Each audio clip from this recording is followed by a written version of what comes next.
Welcome. This is Black History Conversations. We're on Friday the 13th. Lucky day for some, not too good for others. Anyway, Friday the 13th of June, 2025. Now, Black History Conversations has run into so many sessions that we've lost count, but we're well over 150 now. So I'm Liz Millman from Learning Links International, my co-director, Garrick Prayog's with us, and also Simon Faringo. We're three directors of Learning Links International. So we're very much looking to welcome you and hear from you, Dr. Richard Follett. Thank you very much indeed for joining us from your university where you're on your summer break. It's a wonderful thought. And also we've got Dr. Vivian Crawford with us. Vivian was, until relatively recently, Executive Director of the Institute of Jamaica, and has a wealth of understanding about all issues Jamaican. Millie Nelson is joining us from St Mary, the north coast of Jamaica as well. She joined our session for the first time tomorrow, and she's become a groupie already, so she's joined us. So I'm just going to share the screen and formally welcome you. If this got all sorts of things flashing up on my screen. Let's just this up so that you can see. So just welcome to Black History Conversations. And as I say, this week we're welcoming Dr. Richard R. Follett, Professor of History at Covenant College. Yeah, Covenant College. It's originally a Presbyterian school. All right. And that's on Lookout Mountain. What a wonderful address. And you're going to talk to us about Thomas Fowell Buxton, and that'll be in conversation with Dr. Vivian Crawford, who's passionate about the support that Thomas Fowell Buxton, an anti-slavery abolitionist, gave to Jamaica, and who he was someone who followed the campaigns in Britain and across the Atlantic led by William Wilberforce. So we'll be hearing about that in a moment, but I'm just going to do a couple of acknowledgements, and then after that maybe Vivian, if you want to start the session with a prayer, then we can go straight into hearing from you, Richard, if that's all right. So Black History Conversations acknowledges the actions taken by the injustice of the actions taken by the British and other European countries that invaded and took possessions of the islands in the Caribbean Sea, as well as the continents of North and South America. In addition, we also recognise the exploitation of the great continents of Africa, Asia and Australia, and many other parts of the world in the centuries of colonialisation and ongoing exploitation. We acknowledge that this has resulted in the destruction and destabilisation of so many nations, peoples and cultures. And there are other acknowledgements that we can make as well. And I found this when I was looking back. It's something that I put together last year. And this is personally from me. I acknowledge that there are still people around today who don't understand the implications of the actions taken by our European ancestors. And I pledge to endeavour to try and help to create better and more honest understanding of the injustices of the actions of the European invaders as perpetrators of abuse to so many over such extended times. I also pledge to make an effort to understand this shared history that destabilised so many peoples and nations around the world in the centuries of colonisation. Okay, so that's all I want to do formally, but this is a sad day for many of us.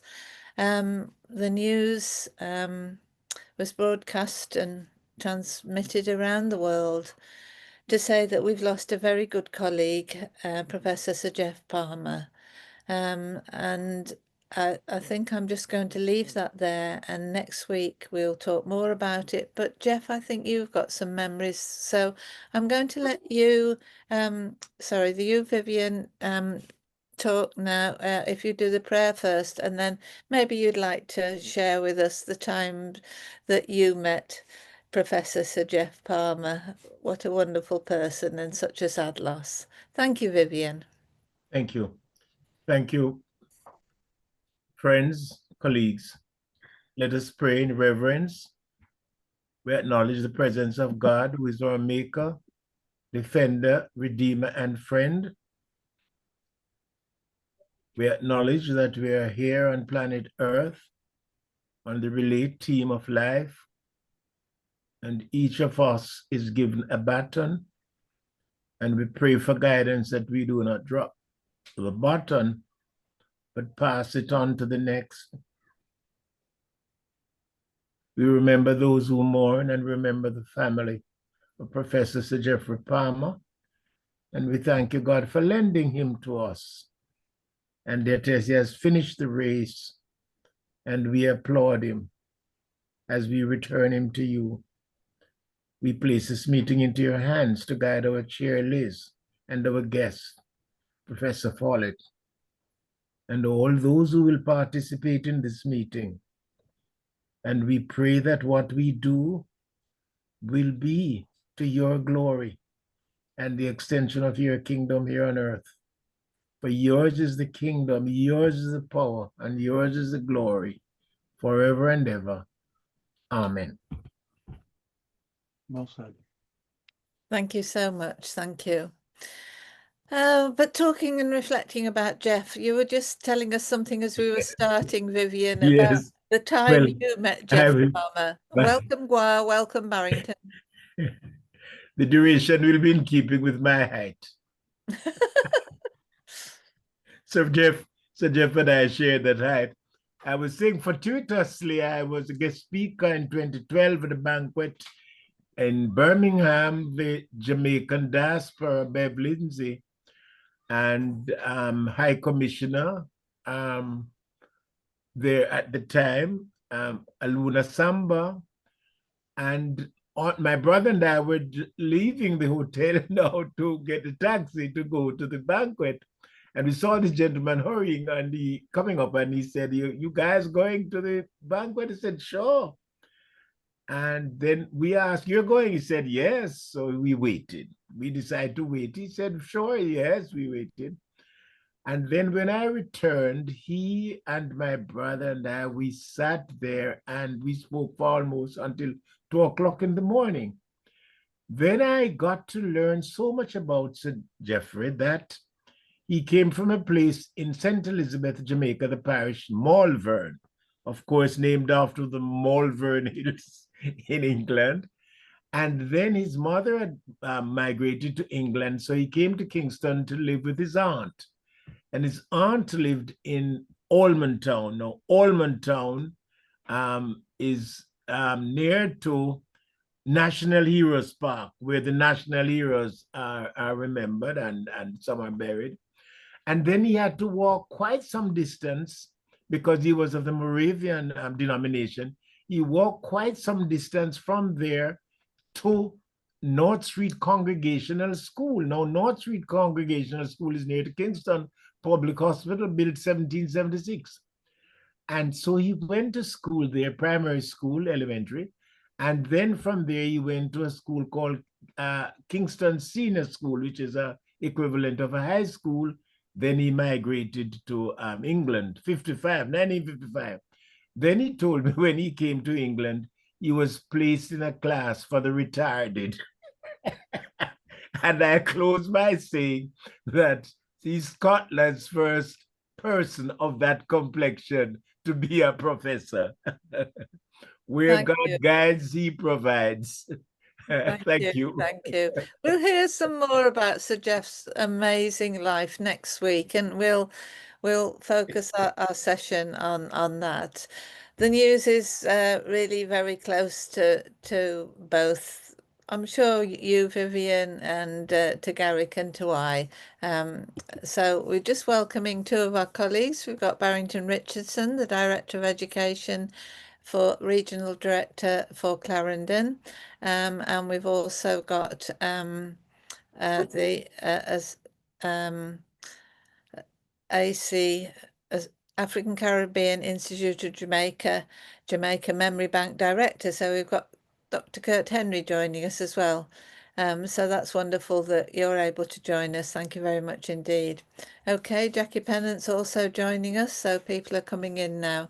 But what we want to do next is to pass over to you, Richard, if that's okay, because we want to explore this fascinating story, the fascinating story of the life of Thomas Fowell Buxton, who's had such a significant impact in Jamaica.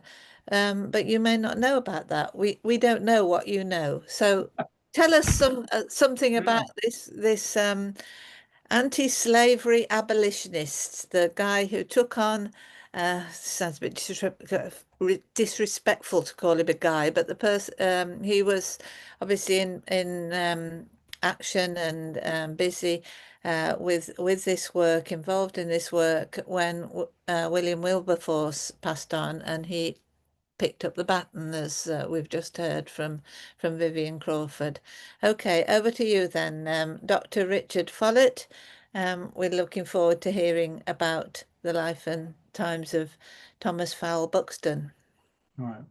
Well, please interrupt me with questions, and by all means, I'd rather be guided by questions than simply speak off the cuff. But we'll start with this. He did not want to take up the baton initially. He had entered Parliament, as I expressed briefly when we were getting to know each other, to pursue criminal law reforms in Britain. He had been an anti-slavery supporter, but he hadn't been active in a formal way.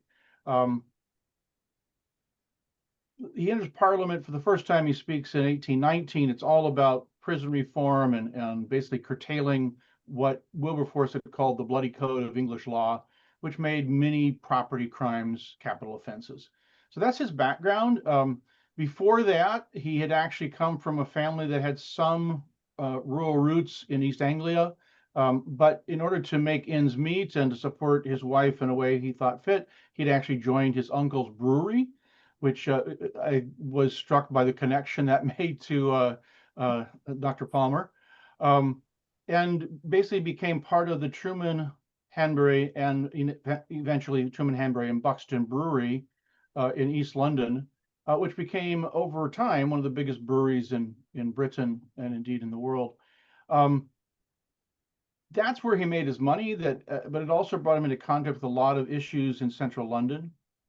Which is what drove him to pursue penal reforms. He came immediately to the attention of Wilberforce as he was pursuing those, and Wilberforce was a strong supporter of those reforms.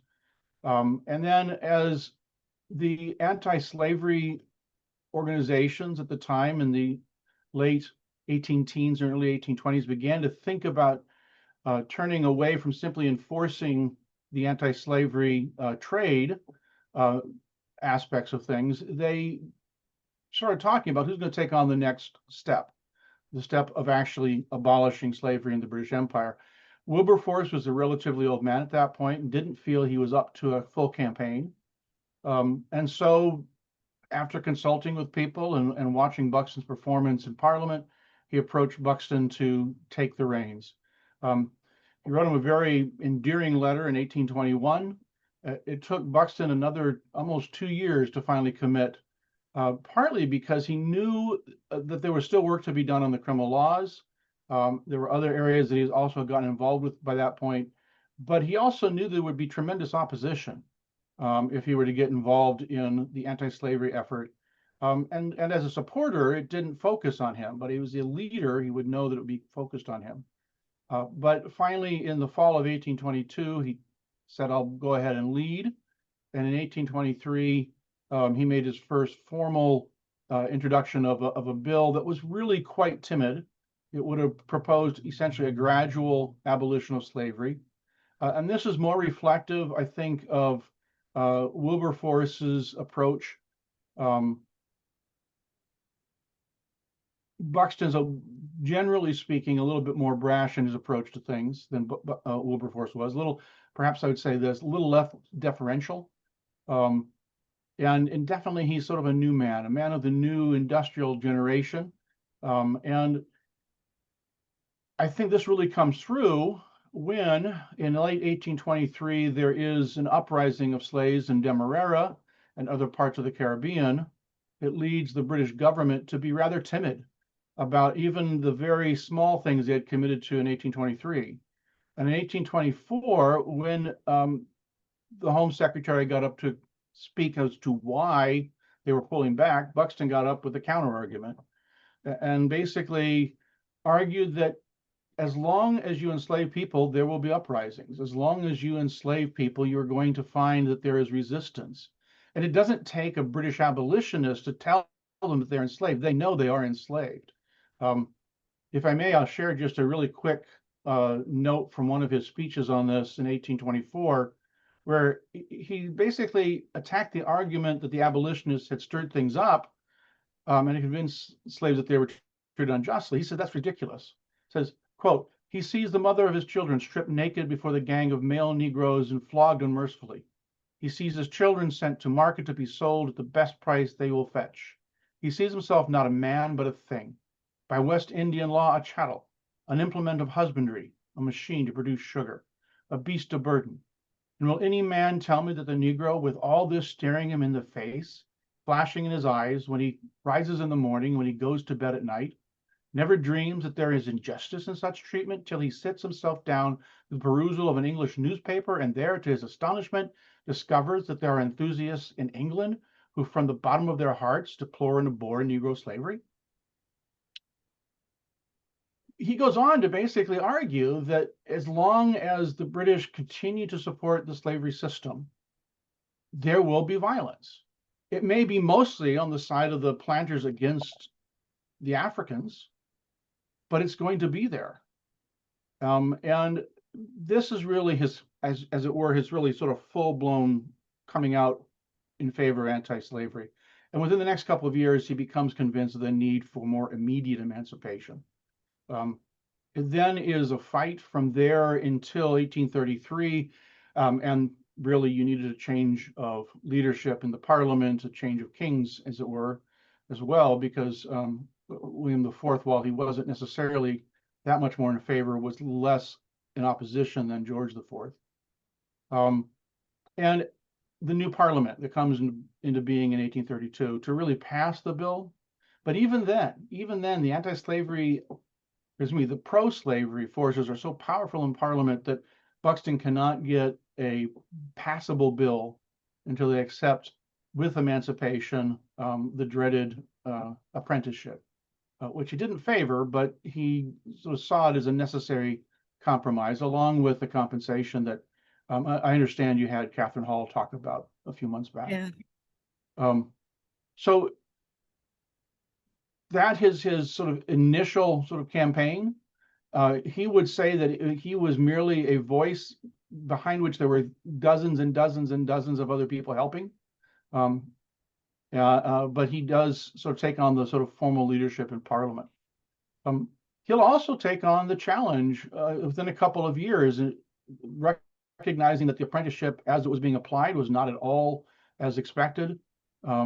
He begins a parliamentary inquiry to find out what's actually happening there. And that will lead eventually to an early ending of the apprenticeship program. The same time he's doing that, he's also in charge of a committee to investigate the abuses of indigenous peoples in Southern Africa. And it was part of what's called the Aboriginal Protection Society, and the parliamentary efforts to sort of help make that known and to take steps that would protect indigenous people in other parts of the world. So given your statement, Liz, earlier, I think he would be fully in favor of that, concerns that you have there. I don't know that he ever was able to really pragmatically entertain the idea of compensation for slaves as a political thing in Britain. I don't know that that would have ever gone anywhere at the time, but he was concerned that something should be done. And so along with others, he was able to put an emphasis on education and providing schools for the newly emancipated, not just children, but also for adults to learn to read and basically give them more opportunities and more variety of trades that they might be able to go into. And this would lead eventually to what were called Miko schools because of the Lady Miko Trust, which I understand eventually evolved in Jamaica, at least, into the Miko University College. Okay, let's just pause there for a breath. That's just an incredible summary of the engagement of Thomas Fowell Buxton into the anti-slavery campaigning. Vivian, do you want to come in at this point? And you have raised awareness about this because at the Miko College, there's a big campaign going on at the moment because of the need for urgent repairs to the facilities there. So would it be okay, Richard? We'll let Vivian Oh, yeah. introduce here, and then Thank you. you can Yeah. pick up. Thank you. This is the Thank you. conversation. Thank you very much, Liz, and thank you very much, Richard. When I saw you this morning on the screen, I said, wonder where in St. Elizabeth he's from. Have you ever been to Jamaica? Richard? Regrettably, I have not been to Jamaica. I would love to. Oh, you I have would love to go, but I just haven't had an opportunity. So you were not born in Jamaica then? Where were you born? I'm a thoroughly United States citizen, born in Milwaukee, Wisconsin. Oh, Milwaukee, Wisconsin. Okay. I do have a colleague from graduate school who taught for a long time in down at the college in Kingston. His name is James Robertson. I know James. Yeah, so he was in grad school at the same time. He's from Southampton. Yes, that's right. That's right. That's right. And his dear wife, she's a flautist. I accompanied her in the university chapel on the organ. Yes.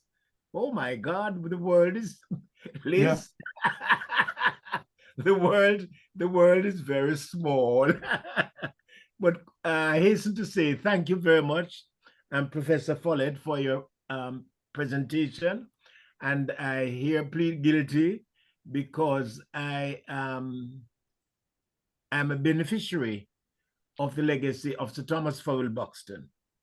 I went to the Miko. And in 1835, when slavery, it was understood that slavery would be abolished, there was an Englishman in Mandeville, the Manchester Parish in Jamaica, and he heard about all this going on.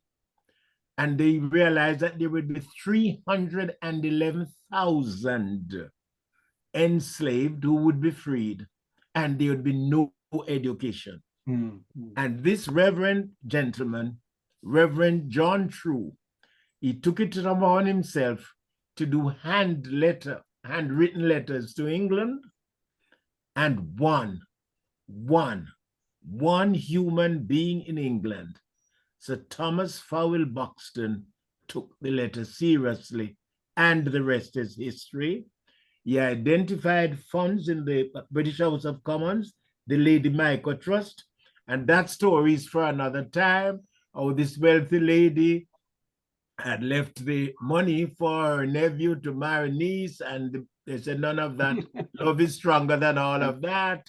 And then the money was identified by Sir Thomas Fowell Buxton, and he established some 300 educational institutions, elementary schools in the British colonies and the West Indies, of course, Mauritius, Seychelles, from this fund. And sad to say, there's only one institution around today from that, and that is the Miko in Kingston, the Miko University College. The last one, there was one in St. Lucia, but that did not survive until after 1890. That was it. And I'm happy that you are sharing with us about this outstanding person, because education is the key. And in 1835, so the British, for 1838 abolition, the British government gave the enslaved masters 20 million pounds compensation. And my ancestors, because as I learned on this program, they were regarded as half human and half animal. So they were thrown out into the forests. Their basic needs were not met. Maslow's basic needs were not there. The food, the clothing, shelter, they were just thrown out like that. And that's the reality that we have to face. And so I'm saying this to say that the British government gave £35,000 towards the grant, and in 1838, but by 1848, it was discontinued. And that is the reality of the situation. And the contribution of the MICO, and this is the building in Kingston, the MICO University College. It is called the Buxton Tower. I have memories of this. It's on Marasca Road in Kingston. And just to say, there's a practicing school attached to it.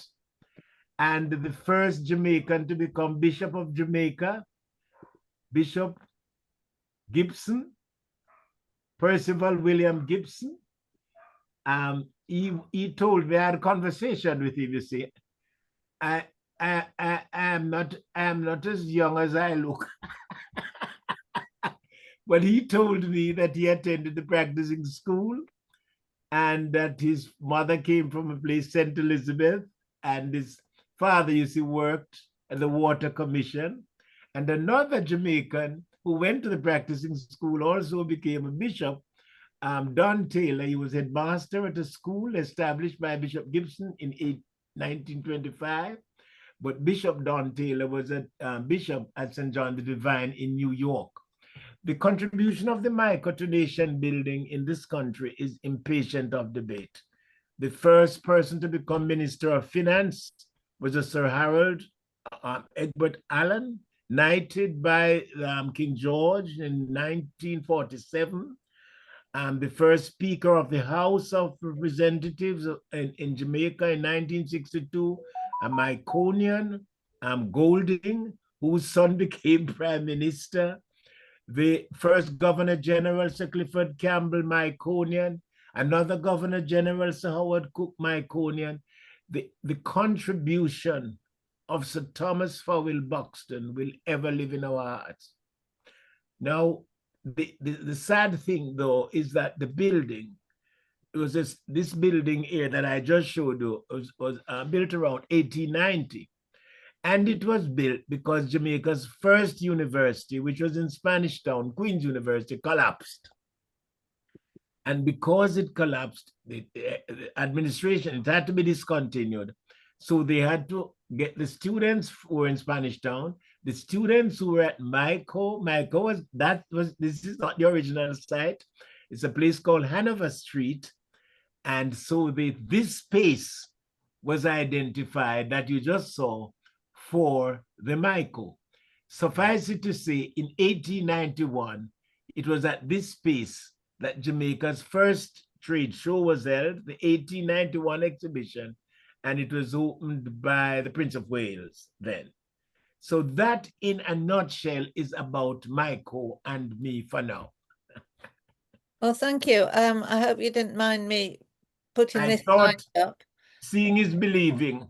Yeah, just showing the deteriorating state of this building. But isn't it fantastic to realize how very, very important this building is, and how Thomas Fowell Buxton's name is on the lips every day of people living in the area and students studying in the area with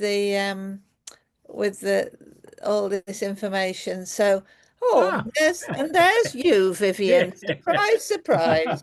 With your other colleagues on the Oh my God. You've got I look wanted. I look wanted. Lot there. So anyway, all you have to do is press on this button, donate now, and your financial contribution will be gratefully received. Right, I'll stop sharing, but I just came across that by chance. Sorry, Liz, the MICO Trust in England, they donated £26,000 towards all right. towards this one. So it's, yeah. I should acknowledge that. The mic. I would like. Sorry, off you again, Richard.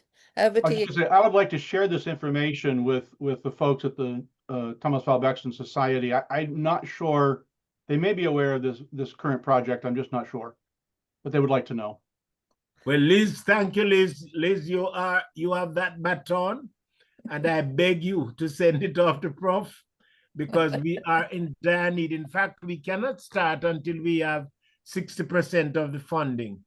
One past students gave the equivalent of 10 million Jamaican dollars. One gave $5 million because they are now in business. The largest pharmaceutical in the West Indies is by a Myconian, Glen Christian. And there is a construction site by Dr. So they're doing very well. Yes. Just to say that the how I got in touch with you, Richard, was through contacting the Thomas Fowell Buxton Society, and they were kind of a bit surprised, it seemed, that we were passing the request over to see if they could help, and they said they couldn't help. And then when I asked about finding out more about Thomas Fowell Buxton, they put me in touch with you, and you're in the States. Yes, right. Why is it that we've got an American professor who knows more about Thomas Fowell Buxton in the States than we've got in the UK? But maybe there are others in the UK. Who knows? Garrett, you want to come in now? And then back to you, Richard, after that. It's just that Richard mentioned the reparation, the slave owners' payment, and just for the record, the last payment made was paid in 2015 to David Cameron. Really? And so the British people were paying off this debt to slave owners for quite a long time. And of course, where did they get the money? They had to borrow the money. But it was paid off in 2015. But nothing for the for the slave, just for the ones who were they call themselves merchants. Yeah. Amazing that. Right, back to you then, Richard, to tell us some more about all your reflection on what you've heard. How much of that did you realise that Thomas Fowell Buxton, his one gesture had such an impact? I had known of the Myco schools and of the Myco University College. I hadn't realized the impact that it had. That's actually opens up a whole question for me. I once gave a paper at a conference where I made the observation, as you've already hinted at, that Buxton is not that well known in Britain anymore. One of the people who was commenting has been to Sierra Leone and a couple of other former British colonies, and made the comment that he was very well known there. And I think obviously in Jamaica, there's a much better sense of him. And that makes sense. To me, that makes sense. But it does give me some joy and hope that maybe we can do something in the next 8 years to raise awareness, bring a bit more attention. Certainly, I think there is a need for continuing support for education anywhere. I'm an educator. I've got a bias there, I get to confess. But I suppose this is also encouraging to me because Buxton was committed to education before he ever got involved with anti-slavery formally. When he started working in his uncle's brewery, he noticed the low level of literacy among his workers. And so by 1820, he had wanted to commit to helping all of his workers learn to read and do some basic writing. He sponsored schools in, we would call them sort of private schools or ragged schools in parts of East London for the same purpose of the general population, because he believed that education was the way to equip people for a better future, but also because he thought it would help them read the scriptures. I mean, we need to acknowledge that Christian commitment of his. But I'm just totally encouraged to hear of that lasting impact, because that I don't think I'd ever heard anybody make a list of those impacted by that. Vivian? There is a, thank you, Prof. There is a place in Jamaica named Buxton. I looked we that call up. Free Village. It's Yeah. called Buxton in honor of his contribution to nation building. So when you visit Jamaica, you go to St. Anne, you will go to the Duns River Falls, and you'll be nearby to Buxton in St. Anne, named after this outstanding person.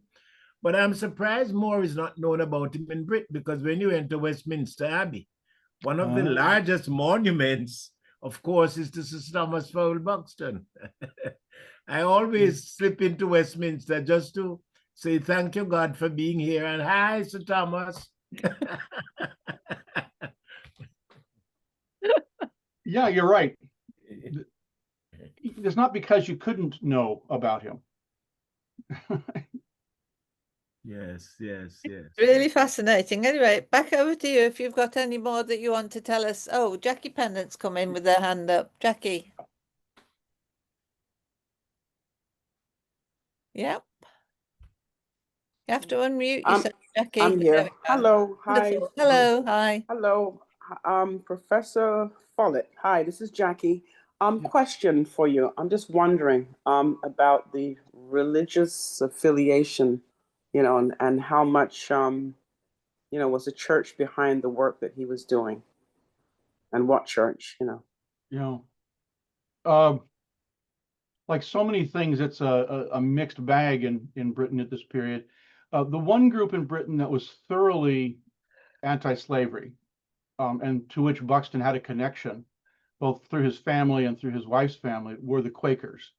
And they were fully behind ending slavery. They'd been behind abolishing the slave trade, but that group was consistent. And so when he calls upon people to help support it popularly, the Quakers organized dozens and dozens of petitions across the country. He was a member of the evangelical wing of the Church of England. That is that wing of the church that we would associate with people like John Newton and William Wilberforce. And he had become firmly convicted of the need for lots of different reforms. And basically he saw this as a way of working out the teachings of the gospel in his own life and his own community. I would like to say that there were a lot of people that were in favor, and there were, but there's also evidence that there were a lot of bishops of the church that resisted the anti-slavery effort. So the Anglican Church was itself split in this issue and didn't take any formal position as a church. There were smaller denominations that did take positions. Most of them, in Britain at least, leaned towards ending slavery. Not all of them were in a position to widely advocate for that in a large way. Yeah. Vivian again. There was a conflict of interest among the established church, because most of them were slave owners anyway. Yeah. And the Queen Anne's Bounty, last year, I had a meeting with a group from the Archbishop of Canterbury's office. They came out Jamaica visiting. There's a conflict there because they were the slave masters. And you spoke about the Quakers, and so Thomas Fowell Buxton was married to a Gurney. That's right. And in Jamaica, a place called Hanover, there is a place called Gurney Mount, named after a slave master. So it seems that the conflict was all. So when you come to Jamaica, you must go to Hanover and visit Gurney Mount.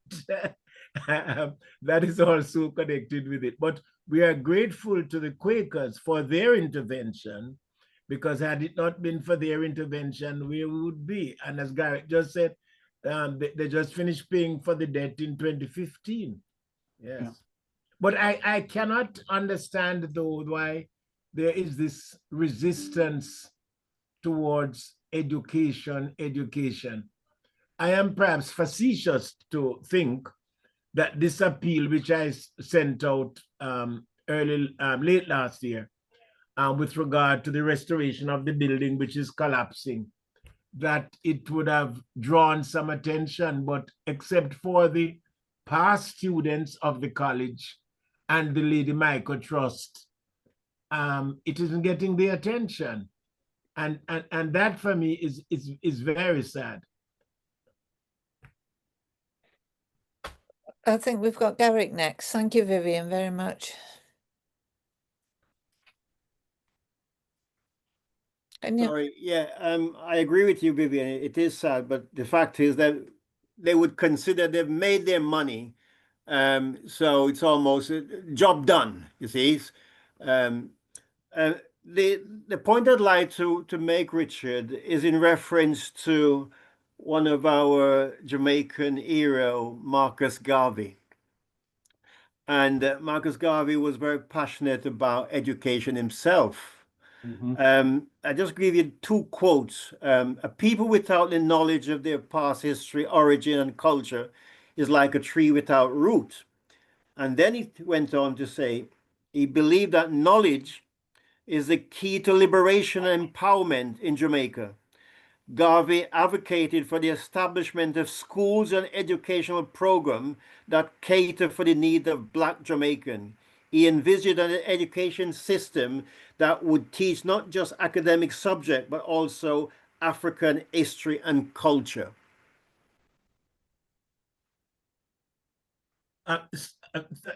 You're finished, Garrick? Yes, yes. Yeah, I wondered if Professor Follett ever heard about these names. Lushington, is that name? Yeah, Stephen Lushington. Yes, Stephen Lushington, because I understand that it was his house the meeting was held, and that also he was a judge. Yeah. And this house, we have what we call the house system at the Michael, and it came to us from an English gentleman, A.J. Newman. And one of the houses, of course, you have Bishop, and that bishop would have been Archbishop Nuttall. He came to Jamaica as a Methodist missionary and fell in love with the Anglicans, and he became Archbishop of the West Indies and was for 32 years chairman of the Michael board. So there's a house, and there's a Lushington house, because it is said that Lushington would have been the first chairman, local chairman for the Michael. Yeah, Lushington was a lawyer in London who did very well, and he was very good in the Chancery Courts and the Admiralty Courts. Those were the things that he specialized in. Early on, he had worked with Sir Samuel Romilly on anti-slavery efforts before the abolition of the slave trade, but he was an ardent anti-slavery activist as well, but always busy with his legal practice. He would be among those lieutenants that helped convince Buxton to take up the task or pick up the baton, as you said, to lead the effort in Parliament, and he continued to support it even after Buxton's passing. But sadly, I like Lushington. Everything I've read about him is marvelous. I have also read his letters, which are almost indecipherable. So he was a great influencer, but it's very difficult for a modern person to read his own handwriting. The influence, though, is really important. And I have read that he was involved with that meeting because he knew how to sort of influence the courts to dedicate the money that had accumulated in the Michael Trust so they could be used for this. So as you point out, there's a whole story behind the Michael Trust that has to do with liberating slaves from the Barbary Coast. Oh, yes. Yeah, but yeah, wow. A corollary to that is that the Myconians were trained to go to Africa, my God, as missionaries. I find that such a contradiction that at my tender age, I am still questioning that. Sending them to Africa as missionaries because we were supposed to be wild people. And then I quote without any apology that there's a part of the Bible that seems not to be highlighted for convenience. Because when I was a child, we were told that Mary, the angel told Mary and Joseph to take the child to Egypt. But in my childhood state, we thought Egypt was a place in the sky. It was, but Egypt is in Africa. So if they were so uncivilized and cannibals, why would the child be sent there? But that is for another story. So the Myconians went to Africa as missionaries, and I'm saying the story to state that one of the missionaries, Reverend Henry Hemans from Manchester, Jamaica, he, on his way back to Africa, he had audience with Queen Victoria. And who did he meet on the ship? Cecil Rhodes. And Cecil Rhodes told him about that he will be having this Rhodes Scholarship. So he said, look here, you better get one into Jamaica too. And it's not surprising that the Rhodes Scholarship started in England in 1902, and by 1904, it was in Jamaica. So I'm just trying to say the mysteries and the connection. And Reverend Hemans, there is a memorial tablet to him at a place called Porus in Manchester, where he was a missionary, where he was a minister, rather, yes. So when you visit Jamaica, Prof. Follett, there's a lot to catch up on. And one secret Liz hasn't told you about is that you're going to get a lot of parties. You know what they're parties? No, Liz. Liz, you have to have a class to teach you. Oh, yes, you'll have to have a class. You know about jerk chicken? They tell you about jerk chicken? Lord of mercy, there's a lot. I do know jerk chicken, and I like it very much. Oh, good then. All right, Garrick, thank you for that, Vivian, for making us all chuckle. Interesting enough, Vivian, a couple of points that you've made, and quite serious points, because it's still the case. The two prominent church, I mean, we know, if you go back to the Portuguese in terms of Catholic, two prominent church with slavery is the Catholic Church and the Church of England. And many people, when I have conversation with them around, you know, subject matter, they find it quite difficult to sort of, you know, accept, you know, there were the people who put you into slavery, and they're claiming the people who want to bring you out of slavery. And then, you know, all these contradictions, and now the big conversation globally is reparation. And again, the Catholic Church have not responded to reparation, because I've written to them and have not had a reply. But the commissioners for the Church of England have responded and started to have a conversation about reparation. And when you look at those two religious bodies, as well as others, because we know that other offshoots, you know, other Protestant faith was also a member. And people find it difficult to accept that there were Jewish slave owners. And they were. Yeah. And although the Quakers were very much against, right, there are some Quaker slave owners also, because I've done the research, so I know. So when we're having this conversation about religion, it's quite difficult for people to actually swallow all of this, because it's really hypocrisy and contradiction. Well said, Garrick. Well said. Yeah, I would say this also, it's a growing awareness. You mentioned the fact that there are Quakers who were slave owners. And I remember hearing a paper that was basically looking in detail at one of the estates in Jamaica, the Appleton estate. And I was aware of this estate simply because of Appleton rum, I have to confess. But he made the point that the Appletons were Quakers, and eventually, though, sometime in the 1760s and 70s, they are challenged on their slave owning, and eventually are kind of forced out of the Quakers. They're disowned, because essentially it took the Quakers 80 to 100 years to sort of come to the grips with the idea that this was just contrary to what they understood to be Christian teaching. And I think there is a sense in which full awareness of what was happening took time for people to digest. And even now, I've just read a book recently called Slavery, Childhood, and Abolition in Jamaica, looking at the years sort of 1788 to 1838, sort of around the period of the growing awareness of anti-slavery and eventual abolition.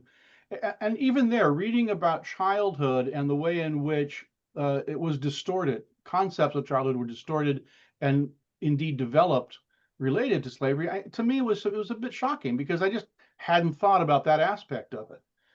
So even though I'm fully aware of the arguments against slavery as they were being portrayed in the 19th century, this was an aspect that I hadn't encountered. And I think that's true for many people.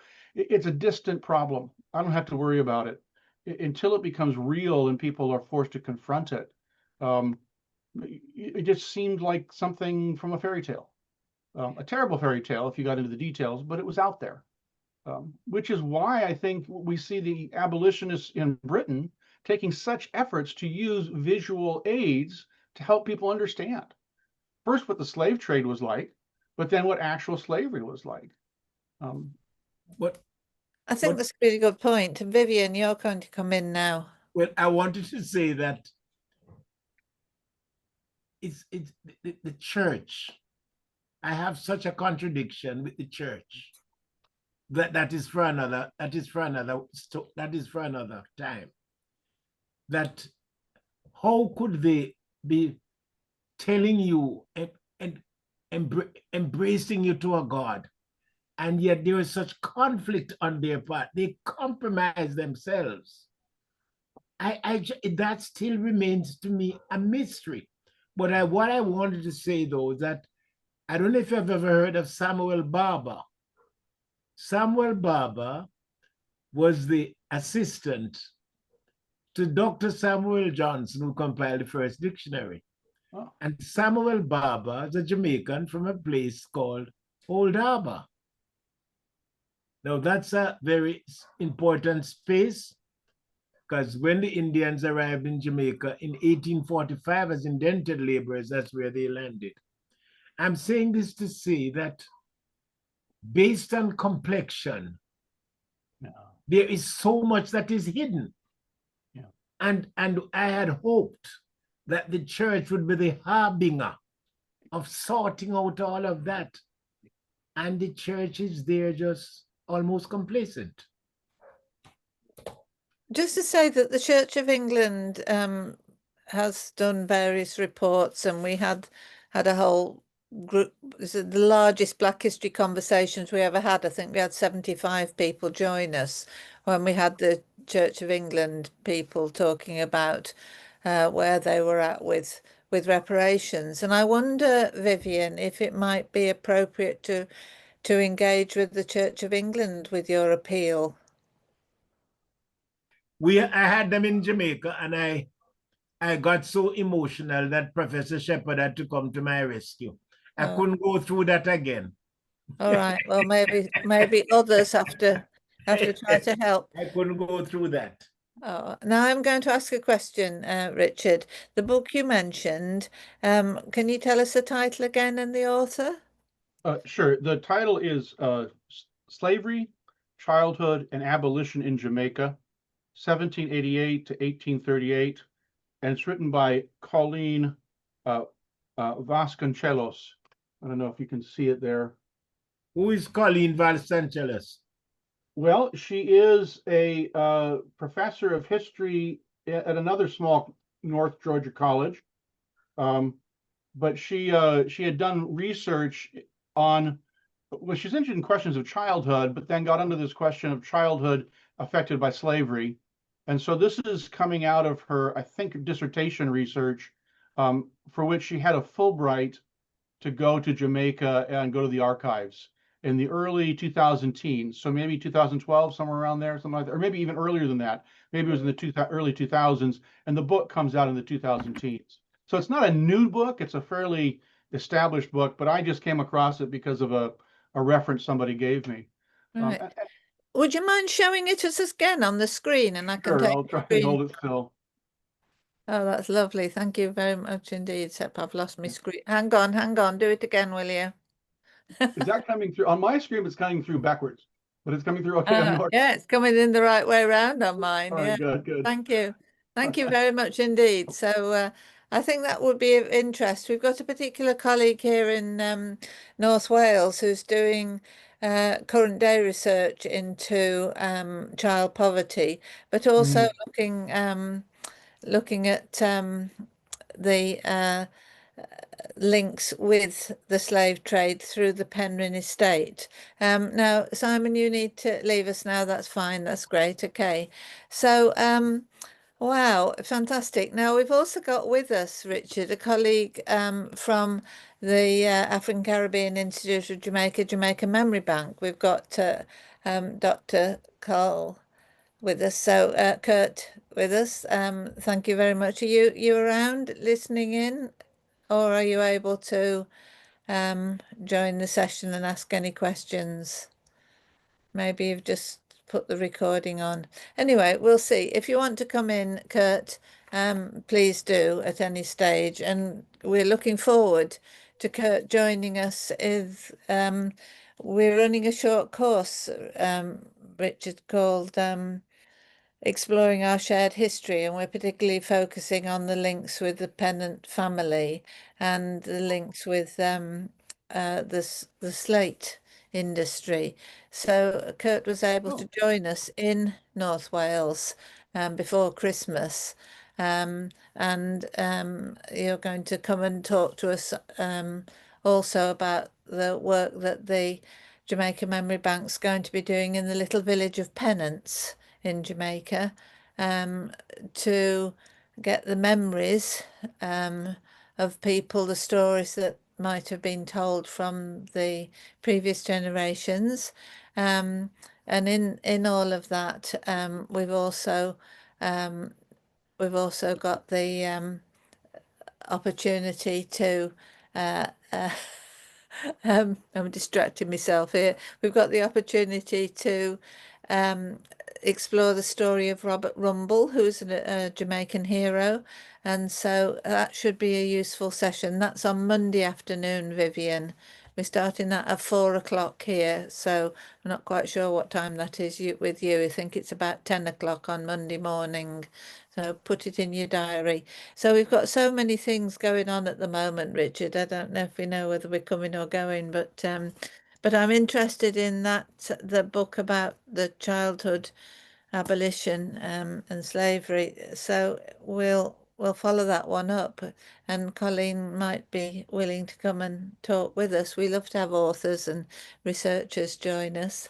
Now, your time, Richard, with us is probably coming to its end. We really, really appreciate the contribution that you've been able to make. I'd like to put you and Vivian in touch, because I think there are lots of things And that Garrick. we need to follow up there, which is fabulous. So what I'm going to suggest we do after Garrick's had his say is that we end the recording, but I think as I'm being left as the host, we might have to end the session, but we'll take your comment first, Garrick. Yeah, just to thank Richard for his contribution this afternoon. And also just to say, Richard, on this platform, Black History Conversation, although it's entitled Black History Conversation, what we're trying to do is to ensure that Black history become part of the bigger conversation around history. And we shouldn't have to be breaking history into British history, European history, Black history, etc. History is history. And the sad thing is that the record books do not tell the stories around Black achievement. That's the reason why we have to speak about Black history in order to bring it into the bigger conversation. Yeah. Right. Fully concur with what you're saying. Yeah. Wonderful. So we have other colleagues around the screen who we may want to catch up with. I'll just introduce you, Richard. We've got Elliot Maddox, who looks as if he's in the car. And He Elliot, is, yes. Elliot is working on our website so that it's going to be much more user-friendly and accessible, because we feel it is valuable when people give us time, then we like to share the conversation. So great that you're with us, Elliot. We won't dream of asking you to put your mic on. Yeah, thumbs up there from Elliot. We've also got Barrington Richardson, who's the Regional Director of Education in Clarendon. I don't know if you're able to join us to ask anything, Barrington. Oh, it's good to see that. And then we're going to have Kurt Henry from the Jamaica Memory Bank. Barrington? Yes, Liz. Greetings, everyone. I'm actually now driving. I left out from home to work, but very interesting discussion. And I'm looking forward to joining other conversations like this. The more knowledge is the more empowerment. Thank you so much. Thank you very much, Barry. Have a good day, Richard. Barrington. Yeah, yeah. Hi, And Gary. Hi, Gary. Kurt Henry, you've got your hand up. Good morning, everyone from Jamaica. This is an interesting conversation, one, and as a student of history, one that I can appreciate very well. Thank you, Richard, for the riveting presentation that you've given. My question is to my mentor and guide, Mr. Vivian Crawford. One theme that really stood out to me in the conversations, and I think Garrick mentioned it, as well as Sir Crawford, is the contradiction that exists when we talk about history, and also when we have conversations around the legacies of colonialism. And one profound question that is often asked by one of the seminal writers of Caribbean heritage, David Lowenthal, or heritage in general, David Lowenthal. And he said that when we talk about history, the question that follows is whose history? And do you think, Mr. Crawford, that one of the reasons why, for example, the proposal that you've sent out for the restoration of the building hasn't reached a lot of people? Do you think it's because of that kind of contradiction? Because when we talk about educational institutions of such rich legacy as the Michael University College, it is also steeped in a kind of colonial education, which really at that time did not champion a sort of philosophy that Marcus Garvey would have advocated for. So do you think that it's because of that contradiction within history that is really causing people not to know much about the Michael University and its contributions to the society?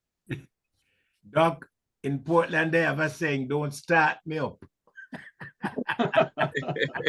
Don't start me up.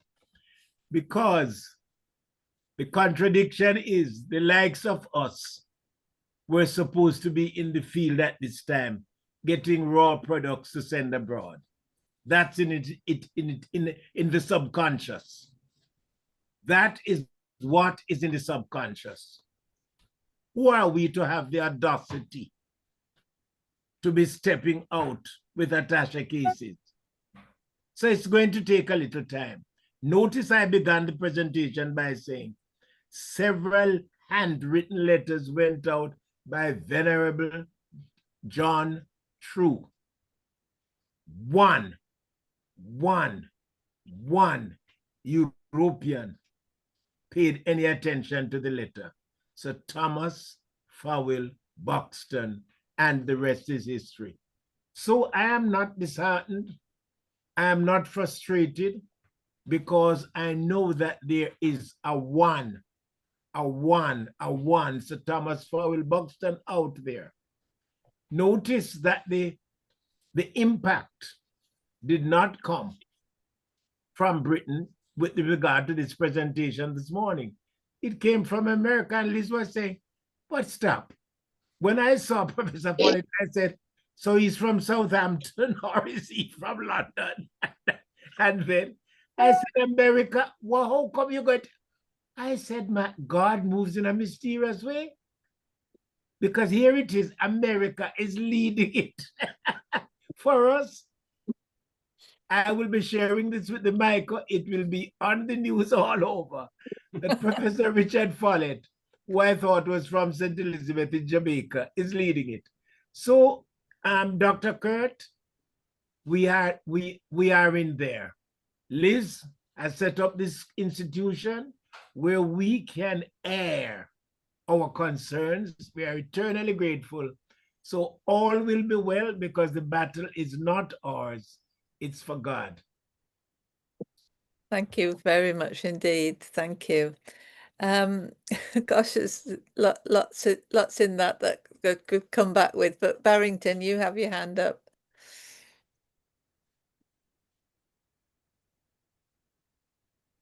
I can't hear you, Barrington. You have to unmute yourself. Hi, Alice, can you hear Hi, me? yes, we can hear you now. That's Right. fine. It would be remiss of me not to mention, as a Myconian myself, I was a Buxtonite and still Oh. is. Yes, that was my house. Oh, that I was had your, my several God. classes on that building, and I would have many Myconians fell in love under the bell on the Buxton building. Well done. Just wanted to share that. Oh, that's Barry, beautiful. Barry, you didn't make it to Lushy. Sorry. You didn't. That's the I was pocket a house. Lushy. That's the pocket house. Aye. All right. Well, while you're laughing amongst yourselves, We're sending him to the principal's office. thank you so much, Barrington. That was really beautiful Sorry. comment. Thank you.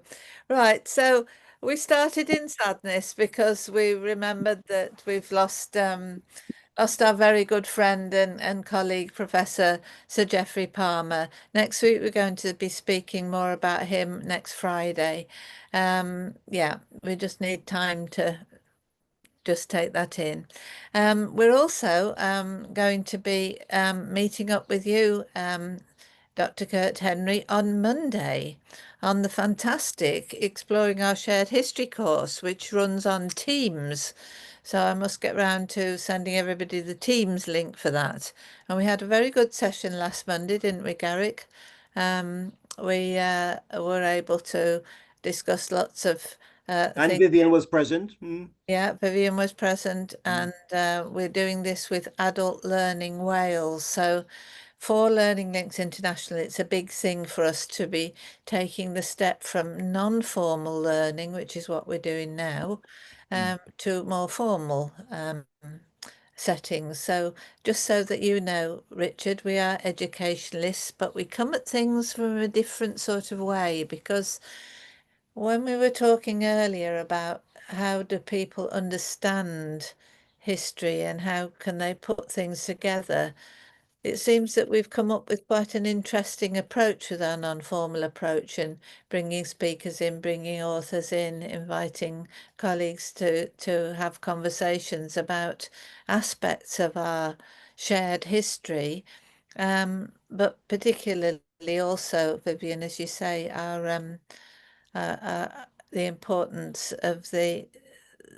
histories that you're sharing with us, and other histories, and then we find that in these sessions people put two and two together. So Barrington, you're going to be the last one then, unless anybody else is particularly urgent, and we'll formally thank you, Richard, and let you get on your way. So we're overtaking your time. Barrington? Only if that is a legacy hand, I'll lower it now. Oh, Liz, just to say, June Elizabeth, she did come in, but she's over in Cape Verde in Africa. Is she, And so she just says to pass our best wishes on. She couldn't stay on because the internet cut out, and the temperature is so hot that her phone was actually too hot. She had to switch it off. All right. Well, you can't say that we aren't international, truly an international group. Thank you so much, Dr. Richard Follett, for joining us. Please pass our best wishes back to the Thomas Fowell Buxton Society and thank them for linking with you, and I'll perhaps get to thank them as well. And if you can think of any ways, Richard, with your networking to help the MICO take these next steps. I mean, it was quite distressing to see the reality of the challenges that you face, and that's an excellent website. So I'll just quickly put that one on again for anybody who didn't see it earlier. Have I got to the right website? No. To get to the right place, just a minute, and then get back to you and then share the screen. Oh, it's so lovely on on Zoom rather than Teams, but yeah, so it's the MICO, all one word, the MICO, all one word, .edu.jm. Start again from the beginning. The MICO, all one word, .edu.jm /MICO-Foundation. And that will tell you more about the work that urgently needs to be done on the building. And when you consider it's got this wonderful name of Buxton,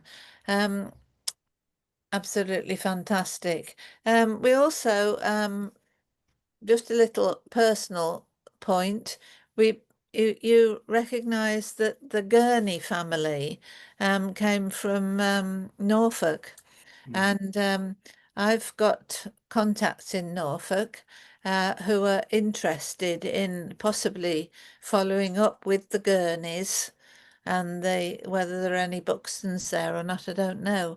But we've had this conversation before, haven't we, Vivian? So we'll continue to try and do our best. I think the rest of the Buxton is probably in Derbyshire, making cakes or drinking running water from the spring, from the mountains. We have this wonderful place called Buxton in Derby. Yes. You know it, do you, Richard? Yeah, okay then. I know the location. I've not been.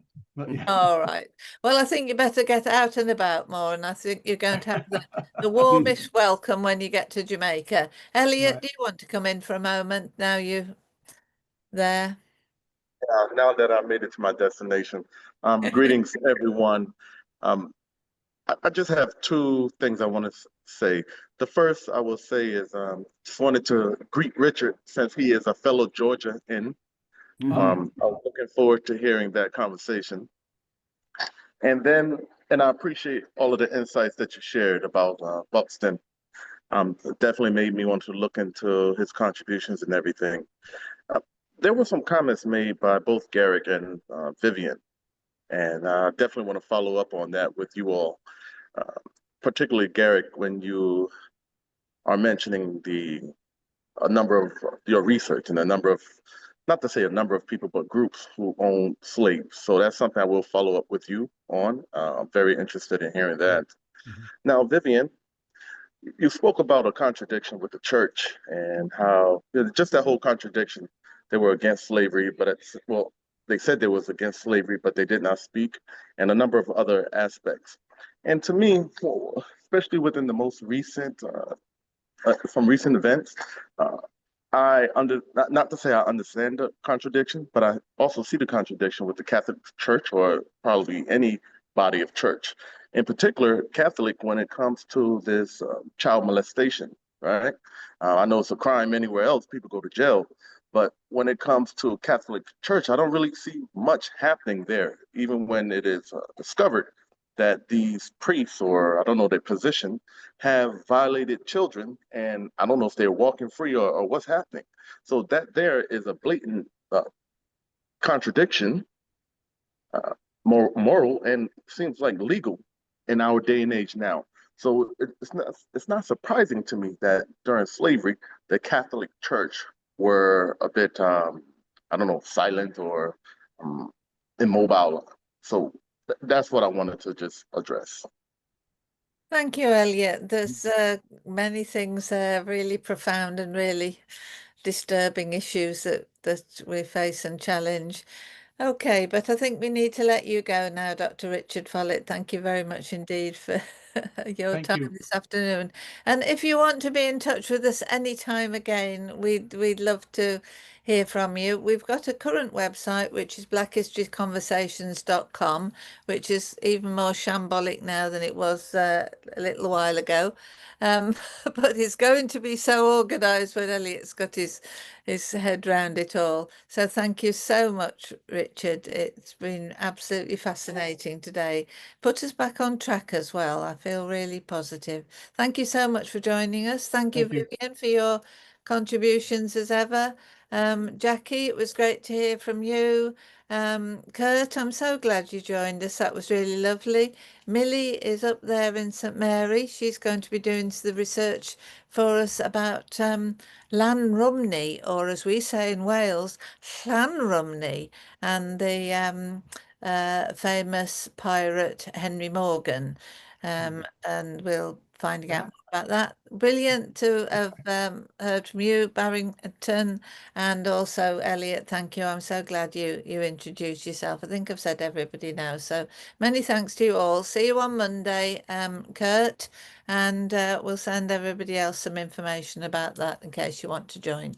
All right then. Thanks so much then. Right. All the very best. Bye. Thank you.